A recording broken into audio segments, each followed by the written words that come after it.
माझा अनुभव काय आहे की मागं बसणारे जास्त पुढे जातात आणि डॉक्टर, इंजिनियर, वकील, CA, शिक्षक हे होण्यापेक्षा ह्याच्या पलीकडेही काही करिअरच्या संधी असतात.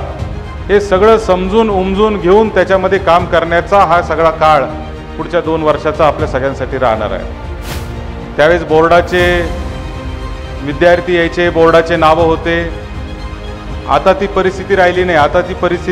आताची परिस्थिती जी आहे ती स्पर्धा परीक्षांची परिस्थिती आहे. सह्याद्री ज्युनियर कॉलेज च्या 11वीच्या बॅचच्या पहिल्या दिवसासाठी आपण सर्वजण इतक्या मोठ्या संख्येने उपस्थित झालात. तुमचं सगळ्यांचं मी स्वागत करतो. व्यासपीठावर उपस्थित असलेले संस्थेचे सेक्रेटरी आदरणीय Laxmanrao Kute saheb, Chaskar sir, Gawande sir, Dighe sir, Gorpade sir, Doke sir, सर्व शिक्षक वर्ग व्यासपीठावर बसलेला आणि खाली बसलेले सगळे माझे मित्रमैत्रीण, त्यांचे पालक, शिक्षक, सगळ्यांचं मी या निमित्ताने आज स्वागत करतो. खरं तर परवा चुकून मला MY दिघे सर भेटले. जाणीवपूर्वक होतं का? मला जाणवलं नाही तसं. मग MY दिघे सर आणि माझे मित्र गणेश गुंजाळ सर यांनी सांगितलं की 11वीच्या मुलांचा पहिला कार्यक्रम, ओरिएंटेशन ज्याला आपण म्हणतो किंवा इंडक्शन ज्याला म्हणतो, ज्याच्यात तुम्ही सूचना आपण सगळ्यांना देत असतो, तो कार्यक्रम आहे आणि तुम्ही यावं. आणि मला इतका आनंद झाला. चासकर सर इथं माझे तसे शिक्षकच राहिलेले आहेत. गवांदे सरांनी मला प्रत्यक्ष शिकवलं नाही, परंतु एकाच वेळेस तुम्ही शाळेमध्ये होते आणि MY दिघेंनी सगळ्या माजी विद्यार्थ्यांचे नावं घेतले, पण माझं नाव काही घेतलं नाही. त्याच्याबद्दल सर मी नाराज आहे.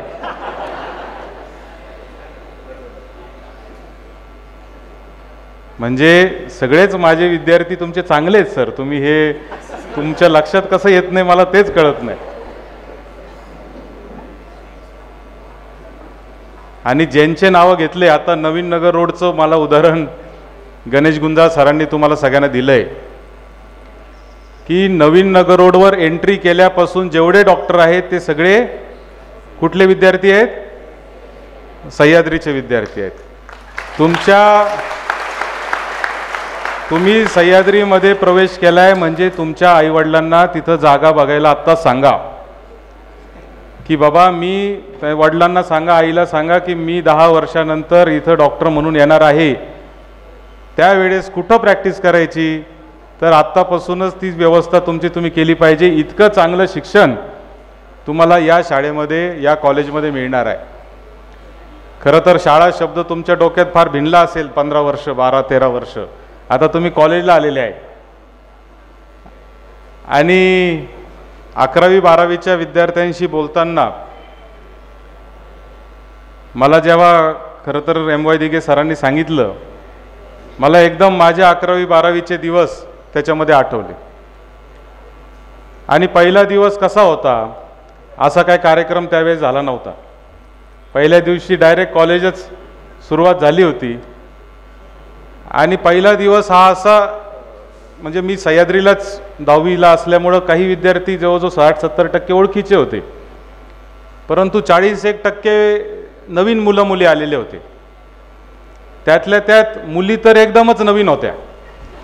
आणि त्याच्यामुळं कधीच आपण शाळेमध्ये असताना मुलं मुली बोलणं वगैरे हे ते फार प्रकार, आता तुमच्या काळात फार बदल झाला असेल 10-15 वर्षामध्ये, परंतु आमच्या वेळेस एवढं चांगलं काही प्रकार नव्हता. आणि म्हणून ते एक कॉलेजचं जीवन जे आहे ते अनुभवायला मिळण्यासाठी 11वीला कधी जातो असं साधारणतः 9वीपासूनच चालू होऊन जातं. आता त्याच्यात तुम्ही 10वी म्हणजे सगळे कोविडवाली बॅच झाली ना. परीक्षा दिलेल्या आहेत ना सगळ्यांनी? हा, म्हणजे कोविडवाले नाही आपण. तर त्याच्यामुळं तुम्हाला सगळ्यांना आता एक चांगल्या पद्धतीची एक्साइटमेंट असणार आहे। गावंदे सरांनी खूप चांगलं मार्गदर्शन केलं आहे, पण सर 11वीचे मुलं इतके शांत बसू शकतं याच्यावर माझा विश्वासच नाही आहे।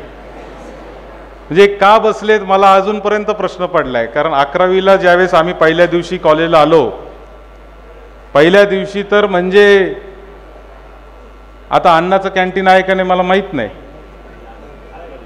नाही तर अन्नाच्या कॅन्टीनमधला चहा आणि शेजारी 2-3 हॉटेल होते तिथले वडापाव, म्हणजे वडापावपेक्षा पाववडा हा जास्त आपल्याकडे खाल्ला जाणारा प्रकार होता। आणि त्याच्यातून पहिल्या दिवसापासून खरं तर आपण 11वी 12वीचं आम्ही सुरुवात केली। आणि मला आज 11वी 12वीच्या माझ्या आठवणींमध्ये विशेष करून उल्लेख केला पाहिजे तो माळी सरांचा, गेटे सरांचा, करपे सरांचा, चोबे मॅडमचा। या म्हणजे यांच्या ट्युशन्स आम्ही पहाटे 5ला उठून त्यांच्या ट्युशनला जायचो। आणि त्यांची एक म्हणजे आजही आमचा व्हॉट्सअपला बालमित्र नावाचा ग्रुप आहे 11वी 12वीचा, ज्याच्यात अनेक मित्र आहेत। आणि आजही माळी सरांचे वर्गातले किस्से आठवले की आम्हीच हसत बसतो। तर असा हा सगळा गमती जमतीचा प्रकार तुम्हाला आता पुढचे 2 वर्ष अनुभवायला मिळणार आहे। आम्ही जेव्हा 11वीला 12वीला होतो त्यावेळेस 12वीच्या मार्कांना खूप महत्त्व होतं।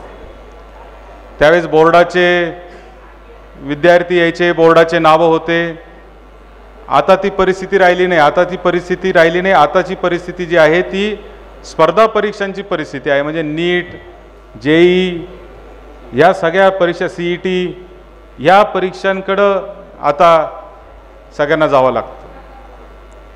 आणि म्हणून 12वीचे मार्कांना जरी महत्त्व नसलं तरी शेवटी या सगळ्या स्पर्धा परीक्षा ज्या आहेत त्या 11वी 12वीच्या तुमच्या अभ्यासक्रमावरच अवलंबून असल्यामुळे तुम्हाला हा अभ्यास अतिशय मन लावून चांगल्या पद्धतीने करावा लागणार आहे। खरं तर मित्रांनो, मी काय तुम्हाला मित्रमैत्रिणींनो मी काय तुम्हाला फार काय मार्गदर्शन इथं करणार नाही, परंतु एकच गोष्ट सांगतो की 11वी 12वी ही तुमच्या जीवनाला कलाटणी देणारे 2 वर्ष असणार आहे। या 2 वर्षांमध्ये तुम्हाला तुमच्या पुढच्या संपूर्ण आयुष्याचं पायारचना करायचं आहे। 10वी पर्यंत आपण काय शिकलो हे शिक्षण म्हणून जरी महत्त्वाचं असलं तरी समाजामध्ये कसं वागायचं, कसं वागलं पाहिजे, कशा पद्धतीने आपण पुढे गेलं पाहिजे, आणि डॉक्टर, इंजिनियर, वकील, CA, शिक्षक हे होण्यापेक्षा ह्याच्या पलीकडेही काही करिअरच्या संधी असतात, हे सगळं समजून उमजून घेऊन त्याच्यामध्ये काम करण्याचा हा सगळा काळ पुढच्या 2 वर्षाचा आपल्या सगळ्यांसाठी राहणार आहे। आणि म्हणून हे 2 वर्ष आपल्याला अतिशय संयमाने आणि जबाबदारीने वागायचे। या 2 वर्षामध्ये तुम्हाला जे मित्रमैत्रिणी तयार होणार आहे हे देखील आयुष्यभरासाठीचे मित्रमैत्रिणी तुमचे तयार होणार आहेत। आणि म्हणून निश्चितच तुम्ही त्याच्यामध्ये देखील लक्ष दिलं पाहिजे। अभ्यास तर केलाच पाहिजे, पण अभ्यासाबरोबर आपण आजूबाजूला काय चाललेलं आहे ह्याच्याकडे देखील लक्ष दिलं पाहिजे। कारण आता पुढच्या 2 वर्षामध्ये तुम्ही 18 वर्षाचे होणार, काही 1 वर्षात होतील, काही 2 वर्षात होतील, काही झालेले पण असतील, काही आहेत का 2-3 वाले 18 झालेले आता येत नाही ना तसं। म्हणजे माझ्या वर्गात एक मुलगा होता, मी त्याचं नाव आता सांगणार नाही, पण तो फर्स्ट इयरला गेला, म्हणजे 12वी झाल्या त्याचं लग्न झालं। आता माझी मुलगी 7 वर्षाची आहे, मी परवा त्याच्या मुलीच्या लग्नाला जाऊन आलो। म्हणलं अरे तू माझ्या वर्गात कसा होता? तो म्हणला नंतर सांगतो। मग त्यांनी मला सांगितलं की मी प्रत्येक वर्गात 2-2 वर्ष राहिलो, म्हणून मी तुझ्या वर्गापर्यंत पोहोचलो। आता काय परीक्षा आणि पास होणं नापास होणं हा प्रकारच राहिलेला नसल्यामुळं तो विषय राहिला नाही। पण हे अतिशय महत्त्वाचं तुमचं 2 वर्ष असणार आहे। निसंकोचपणे आपण सगळ्यांनी वावरलं पाहिजे, चांगल्या पद्धतीने काम केलं पाहिजे। हे मागं जे बसलेले आहेत कायम आपल्याला वाटतं की पुढे बसणारेच फक्त पुढे जातात. माझा अनुभव असा आहे की मागं बसलेले जास्त पुढे जातात. माझा अनुभव काय आहे की मागं बसणारे जास्त पुढे जातात. आणि म्हणून आत्ताशी त्यांचं लक्ष गेले. इतक्या वेळ काय चाललं होतं याचं त्यांना काहीच माहीत नाही. आत्ता मागच्याचं कौतुक झाल्यावर ते जागे झाले. मागं बसलेलेच पुढं जातात. पुढं बसलेले, आता माझ्या वर्गात जे पुढं बसायचे ते सगळे अमेरिकेमध्ये आहेत. तुम्ही आत्ता सर उल्लेख केला अनेक लोकांचा, श्रीकर परदेशींचा केला, अनेक लोकांचा केला. मला अभिमान याचा आहे की मी अमेरिकेला एकदा गेलो होतो आणि अमेरिकेला गेल्यावर सहज मी फेसबुकला टाकलं की मी अमेरिकेला आहे. तर माझे सगळे मित्रमैत्रिणी अमेरिकेतले मला भेटण्यासाठी तिथं गोळा झाले. 11वी 12वीमध्ये आम्ही एकत्र शिक्षण घेतलेलं. आज ते मोठ्या मोठ्या IT कंपन्यांमध्ये जॉब करतायत.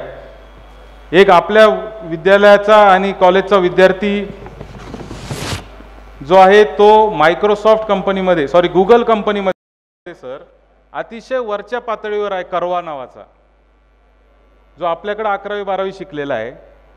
दुर्दैवाने आपलं काय होतं की आपलं लक्ष फक्त अधिकारी किंवा डॉक्टर किंवा आपल्या आजूबाजूला जे लोक दिसतात त्यांच्याकडेच राहतं, परंतु जे आपल्या प्रवाहातून बाहेर जातात त्यांच्याकडे आपलं लक्ष राहत नाही.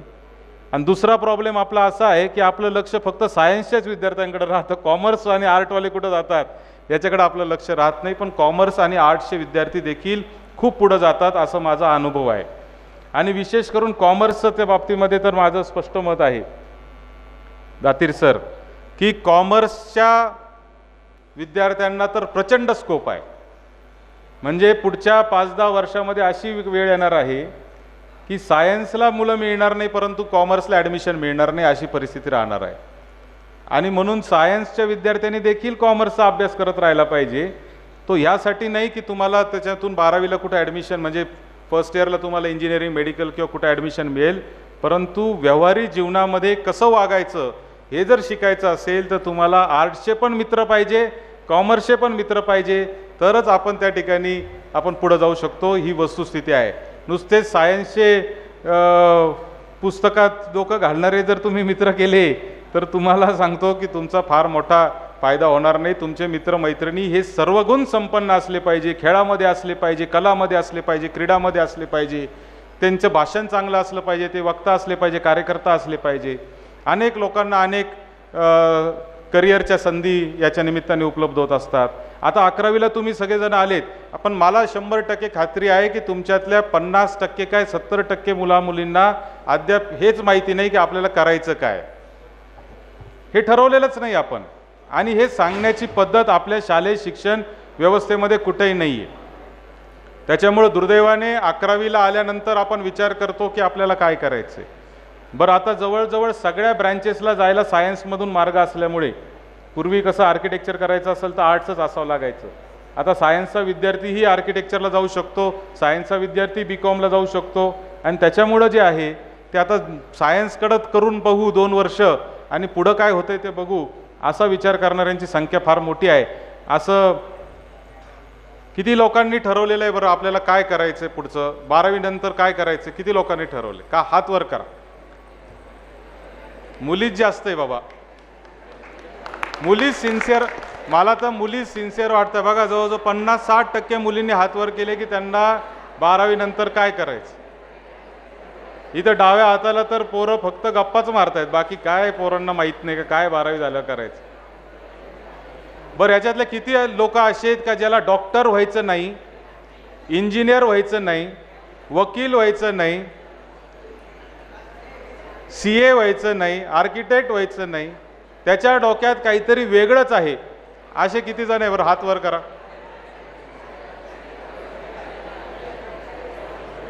आता याच्यात मुलांची संख्या जरा जास्त आहे. शेती जरी करायची असेल मित्रांनो तरी चांगली करावं लागणार आहे.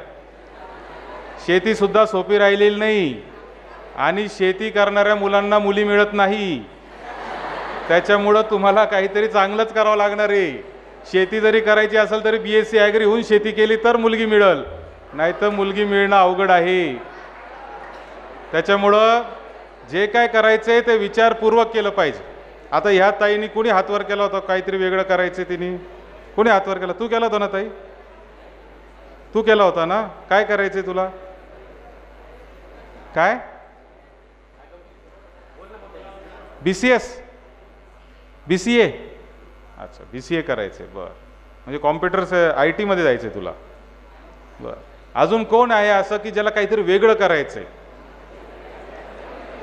अजून मला वेगळ्यावाला भेटलाच नाही.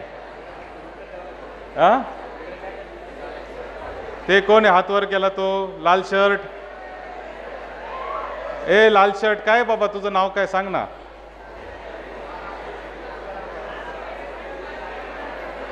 उगाच हातवर असे 11वी 12वीत असे प्रकार होत असतात, त्याच्यामुळे लय मनावर घ्यायचं नाही. सांग मित्रा, सांग. आर्मीमध्ये जायचं? वा वा, टाळ्या वाजवा त्याच्यासाठी. पण मित्रा, आर्मीमध्ये जायचं असेल तर तुझं स्वप्न NDA मध्ये जाण्याचं असलं पाहिजे. आर्मीमध्ये जवान होण्याचं स्वप्न तुझं असलं नाही पाहिजे. आर्मीमध्ये ऑफिसर होण्याचं स्वप्न तुझं असेल तर त्याच्यामध्ये तुला जी मदत लागेल ती शाळेच्या वतीने, कॉलेजच्या वतीने आपण त्याच्यामध्ये करू शकतो. सर, माझी तुम्हाला विनंती आहे की कॉलेजमध्ये तुम्ही करिअर सेल जो आहे, करिअर काउन्सिलिंग सेल तातडीने चालू करा. की मुला-मुलींना करायचंय काय? आज इथं एवढ्या मोठ्या संख्येने जेव्हा बसतात तेव्हा लाजत गाजत माणसं आपलं स्वप्न सांगत नाही, परंतु जमाना बदललेला आहे. आता तुम्ही कितीही सांगितलं मोबाईल वापरायचा नाही, तरी मुलं काय मोबाईल वापरायशिवाय राहणार आहेत का? सांगा बरं, राहणार आहे का रे? फक्त कॉलेजमध्ये आणायचं नाही. बरं, सरांनी सांगितलं कॉलेजमध्ये अटेंडन्स कंपल्सरी आहे, पण सर तुम्हाला थोडा बदल करावा लागेल. कॉलेजमध्ये नाही, वर्गामध्ये अटेंडन्स कंपल्सरी आहे. पोरं कॉलेजला येतात परंतु वर्गामध्ये येत नाही, त्याच्यामुळे वर्गामध्ये कंपल्सरी हे तुम्हाला सांगावं लागेल. अटेंडन्स तुम्ही वर्गामध्ये घेणार आहे, बरोबर नाही तुषार? अटेंडन्स ही तुमची जी घेतली जाईल ती वर्गात घेतली जाईल, कॉलेजच्या गेटवर किंवा कॅन्टीनमध्ये नाही. नाहीतर पोरं कॅन्टीनमध्ये बसतील, म्हणतील कॉलेजला आलो. कारण आम्ही बऱ्याच वेळा तसं करायचो. कॉलेजला जायचो आणि मग तिकडं आमच्या कॉलेजच्या वेळेस ते प्रसाद हॉटेल होतं. आता ते प्रसाद हॉटेल काय फार फेमस राहिलं नाही, परंतु आमचे काही मित्र असायचे, ते म्हणायचे चला नाश्ता करून येऊ. बरं, कॉलेजचा टाईम 12:30चा. मग बऱ्याच वेळा जेवण करून घरी न जाता मध्येच दांडी मारून नाश्ता करायला जायचो.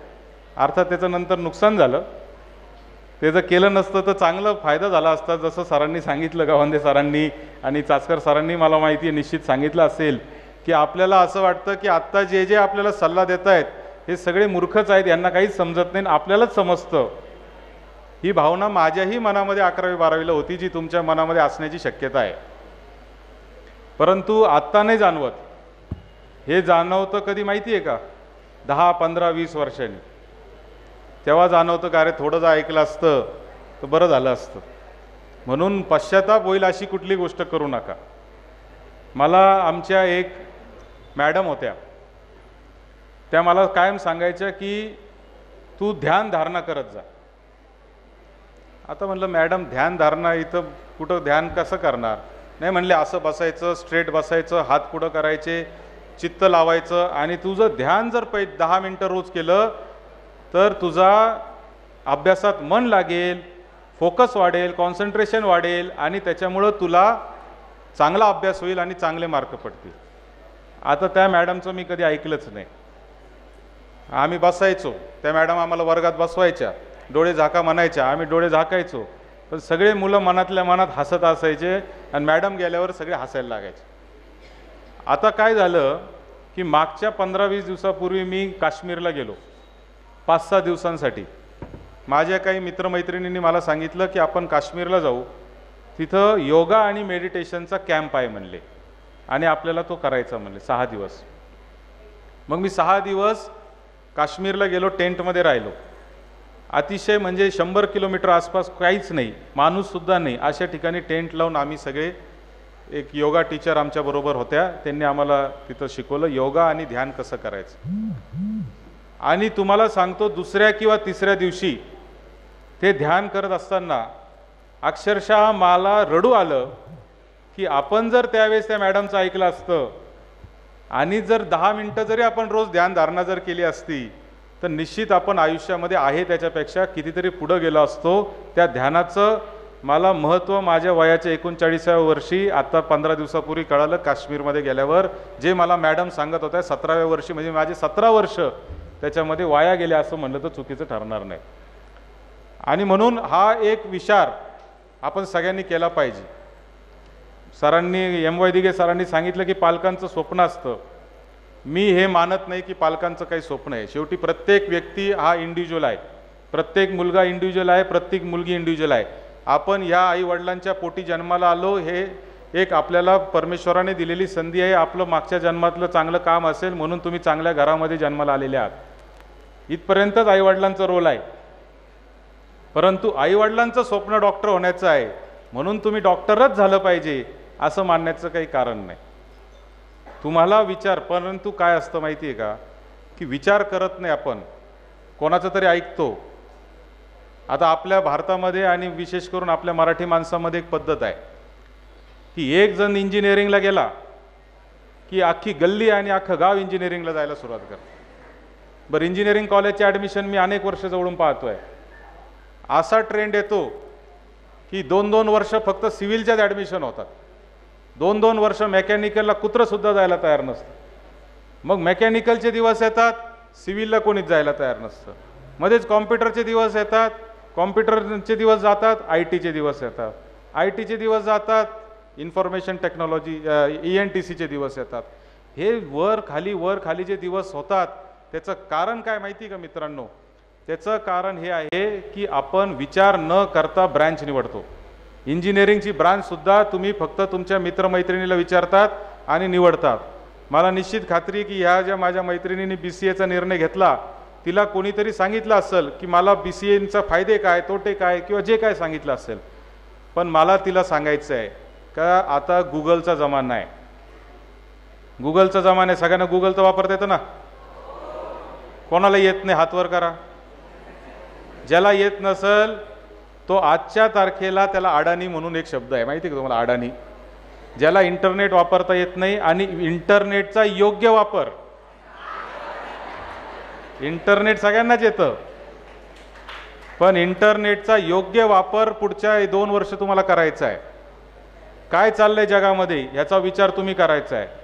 आणि मग तुमच्या पालकांनी जो निर्णय घेतला असेल तुमच्यासाठी त्याच्यात तुम्हाला त्यांच्याबरोबर चर्चा करता येऊ शकते की बाबा मला नाही करायचं इंजिनिअरिंग, मला आता अमुक करायचं आहे, मला फॅशन डिझायनिंगमध्ये जायचं आहे, मला टुरिझममध्ये जायचं आहे, मला आर्टिफिशियल इंटेलिजन्समध्ये जायचं आहे, मला हे करायचं आहे, मला ते करायचं आहे. ह्या सगळ्या गोष्टी आपण तर करू शकता जर तुम्ही तो रिसर्च केला तर. आणि जर आपण अभ्यास केला नाही तर आपल्याला जो कोणी सल्ला देईल त्या सल्ल्यावर आपण विश्वास ठेवतो आणि त्याच पद्धतीने आपण सगळेजण कामं करत असतो. मित्रांनो, हे 11वी-12वीचं जे वर्ष आहे, मित्रमैत्रिणींनो, 11वी-12वीचं वर्ष हे अतिशय तुम्हाला मगाशी सांगितलं पद्धतीने जीवनाला कलाटणी देणार आहे. मी अनेक 11वीतले माझे असे मित्र पाहिले की जे 10वीपर्यंत एकदम ढ होते. म्हणजे आमच्या सह्याद्री शाळेमध्ये ते अ ब क ड इ फ ग वगैरे तुकड्यांमध्ये होते. परंतु ते 11वीला आले, त्यांच्या जीवनामध्ये बदल झाला, त्यांना चांगली संगत मिळाली, चांगले मित्र मिळाले, चांगल्या मैत्रिणी मिळाल्या आणि ते मुलं पुढं अतिशय पुढं आयुष्यामध्ये गेले. असे देखील उदाहरणं आहेत. आणि दुसऱ्या प्रकारचे देखील उदाहरणं आहेत की 10वीपर्यंत मेरिटला असलेले मुलं 11वीला आले, चुकीच्या संगतीत राहिले आणि त्यांचे 11वी-12वी जर चुकीची गेली तर त्यांच्या पूर्ण आयुष्यभराचा तो परिणाम होत असतो. आणि म्हणून तुमची मित्र कोण आहे, तुमची मैत्रीण कोण आहे हे अत्यंत महत्त्वाचं आहे. जर ती चुकीच्या वागत असेल आणि तुमच्या मनाला प्रश्न विचारायचा की हे खरं आहे का चुकीचं आहे, मी जे करते किंवा जे करतो त्याची गरज आहे का नाही आहे. जर तुम्हाला वाटलं का हे उत्तर चुकीचं आहे, 1% जरी तुमच्या मनात शंका आली तरी त्या मित्रमैत्रिणीशी संबंध तोडून टाका. परंतु तुमच्या चुकीच्या संगती तुमच्या आयुष्यामध्ये येऊ देऊ नका. चुकीची संगत आली, चुकीचे व्यसनं लागले, आता हा रस्ता इतका ट्रॅफिकचा आहे, तुम्ही गाड्या, आता बरेच जण तर तुमच्या गाड्यांवर येतील. गाड्यांवर येणार आहे का कोणी? अधिकृतपणे कोणी सांगत नाहीये. लायसन नसल्यामुळे. परंतु जर कोणी गाडीवर येणार असेल किंवा सायकलवर जरी येणार असेल तरी हा रस्ता अतिशय रहदारीचा रस्ता झालेला आहे. त्याच्यामुळे वाहतुकीचे नियम देखील आपल्याला पाळले पाहिजे. चुकीच्या संगतीत आपण राहिलं नाही पाहिजे. तुम्हाला जे आयुष्यात करायचं आहे ते तुम्हीच ठरवलं पाहिजे. आणि म्हणून पुन्हा एकदा जाता जाता एकच गोष्ट सांगतो की एकच वाक्य तुमच्या सगळ्यांच्या मनामध्ये कोरून ठेवा की तूच आहे तुझ्या जीवनाचा शिल्पकार. दुसरं कोणी तुझ्या जीवनाचा शिल्पकार नाही आहे. तूच तुझ्या जीवनासाठी जबाबदार आहे. तुझे आईवडील जबाबदार नाही, तुझे मित्र जबाबदार नाही, तुमचे शिक्षक नाही, कॉलेज नाही, शाळा नाही, कोणीच नाही. सह्याद्रीचे शिक्षक, सह्याद्रीतले विद्यार्थी खूप मोठे होतात, सह्याद्रीचे शिक्षक खूप चांगले आहेत, परंतु ते तुम्हाला पुढं नेऊ शकत नाही. पुढं जर जायचं असेल तर तुमचं तुम्हालाच जावं लागेल. आणि म्हणून तूच आहे तुझ्या जीवनाचा शिल्पकार हे वाक्य तुमच्या मनामध्ये कोरून ठेवा. एवढीच आजच्या निमित्ताने विनंती करतो. आणि तुम्हाला कुठेही कधीही मदत लागली तर आम्ही निश्चितच संस्था म्हणून तुमच्या पाठीशी उभे राहू. एवढंच या निमित्ताने सांगतो आणि थांबतो. धन्यवाद.